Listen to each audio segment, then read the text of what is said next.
Hi అండి. ఇప్పుడు ఒక విషయం చెప్తాను. మనము ఏదైనా బస్సు ఎక్కామనుకోండి, ఆ బస్సు డ్రైవర్ మనల్ని క్షేమంగా చేరుస్తాడని ఒక నమ్మకం మీద మనము బస్సు ఎక్కి కూర్చుంటాం. అదే ఒక విమానం ఎక్కితే పైలట్ మనం క్షేమంగా చేస్తాడని ఒక నమ్మకము అనేది మనల్ని విమానంలో కూర్చోబెట్టడానికి కారణమవుతుంది. అలాగే అందరి మీద మనం నమ్మకం ఉంచుకుంటాము, కానీ మన మీద మనం నమ్మకం ఎందుకు కోల్పోతాము? ఫస్ట్ మీ మీద మీరు నమ్మకం ఉంచుకోండి. ఎందుకంటే ముందు మీ మీద మీరు నమ్మకం ఉంచుకుంటే ఏదైనా సాధించగలుగుతాం.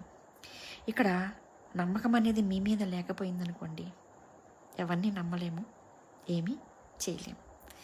అందుకని మీరు ఏదైనా సరే అనుభవపూర్వకంగా నేర్చుకోండి, తెలుసుకోండి, మీ మనసుని సరి చేసుకోండి.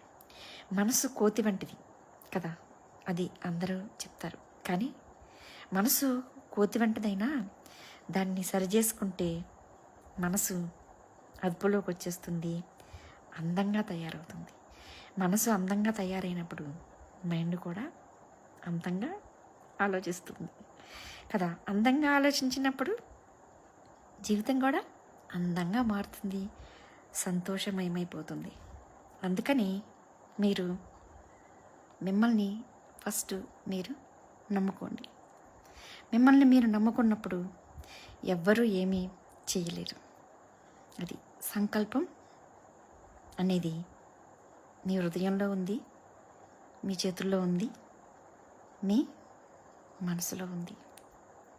మరి దీన్ని గుర్తుపెట్టుకొని ఎవరు ఏం చేయాలో ఇప్పుడు నిర్ణయించుకోండి.